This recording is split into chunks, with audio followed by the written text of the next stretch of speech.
তুলকালাম পরিস্থিতি, শুভেন্দু অধিকারীকে টানতে টানতে প্রিজন ভ্যানে তোলা হয়। এবার নিজের রাজ্যই গণধুলাই খেয়ে পালালেন বিজেপি নেতা শুভেন্দু অধিকারী। বিস্তারিত থাকছে আমাদের ভিডিওতে।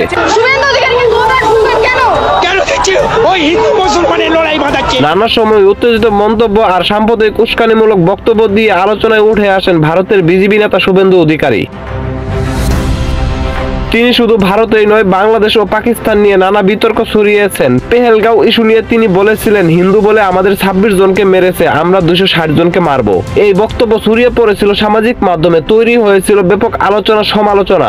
26টা মেরেছে হিন্দু বলে, আমরা 260টা। তবে এবার শুভেন্দু অধিকারী আলোচনায় এসেছেন ভিন্ন এক কারণে। সম্প্রতি একটি ভিডিও ভাইরাল হয়েছে। ভাইরাল সেই ভিডিওতে দেখা যায় নিজের রাজ্যের সাধারণ মানুষের হাতে গণধুলাই খেয়ে পালিয়ে যাচ্ছেন বিজেপি নেতা শুভেন্দু অধিকারী।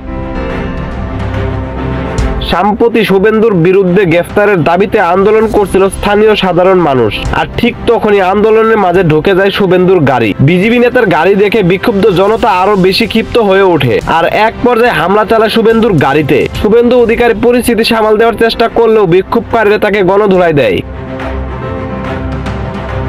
শেষমেশ নিজে বাঁচতে গণধুলাই খেয়ে লেজ গুটিয়ে চুরের মতো পালিয়ে যায় এই বিজেপি নেতা। স্থানীয়দের অভিযোগ, শুভেন্দু অধিকারী সাম্প্রদায়িক বিভাজন ছড়িয়ে হিন্দু মুসলিমদের মাঝে দাঙ্গা লাগিয়েছে, রাজ্যের মানুষের মধ্যে বিবাদ সৃষ্টি করেছে। এই উস্কানিমূলক নেতাকে গ্রেফতার করে আইনের আওতায় আনার দাবিও জানান তারা। তো ভিউয়ার্স, আপনার মতামত কি জানিয়ে দিন কমেন্ট করে। আলোচনা কণ্ঠের সঙ্গেই থাকুন, ভালো থাকুন, ভালো রাখুন।